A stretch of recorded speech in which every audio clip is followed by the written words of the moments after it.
பிரித்தானியாவின் லண்டன் முழுவதும் பொது வழியில் பாக்கு துப்புவது ஒரு பெரிய பிரச்சனையாக உருவெடுத்துள்ள நிலையில் மக்கள் கடும் விசனம் தெரிவித்துள்ளனர். இந்நிலையில் லண்டன் கிங்ஸ்பரி ரயில் நிலையத்திற்கு வெளியே பாக்கு துப்பிய 2 நபர்களுக்கு பிரெண்ட் கவுன்சில் தலா 1391 பவுண்ட் அபராதம் விதித்துள்ளது.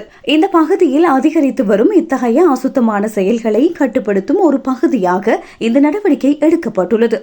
இந்தியர்களான அக்ஷித் குமார் பட்டேல் என்பவருக்கு கிங்ஸ்பரி ரயில் நிலையத்திற்கு வெளியே பாக்கு துப்பியதற்காக 1391 பவுண்ட் அபராதமும், வடக்கு வெம்ப்லி பகுதிக்கு அருகே பாக்கு துப்பியதற்காக ஹிதேஷ் பட்டேல் என்பவருக்கு 1391 பவுண்ட் அபராதமும் விதிக்கப்பட்டுள்ளது. ஆரம்பத்தில் இவர்களுக்கு 100 பவுண்ட் மட்டுமே அபராதமாக விதிக்கப்பட்டது.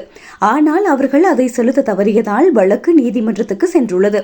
இதன் விளைவாகவே தற்போது தண்டனை பணம் பல மடங்கு அதிகரிக்கப்பட்டுள்ளது.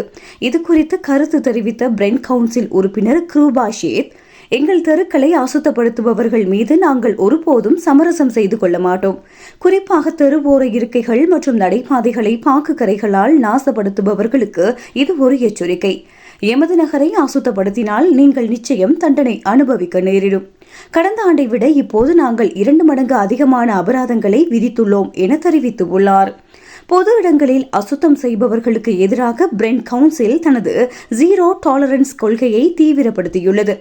பிரெண்ட் நகருடன் விளையாடாதீர்கள் என அவர்கள் மிக கடுமையான எச்சரிக்கையை விடுத்துள்ளனர். வடமேற்கு லண்டன் முழுவதும் பாக்கு துப்புவது ஒரு பெரிய பிரச்சனையாக உருவெடுத்துள்ளது. முன்னதாக ஹாரோ பகுதியிலும் இதுபோன்ற சம்பவங்கள் உலகளாவிய ரீதியில் கவனத்தை பெற்றிருந்தமை குறிப்பிடத்தக்கது.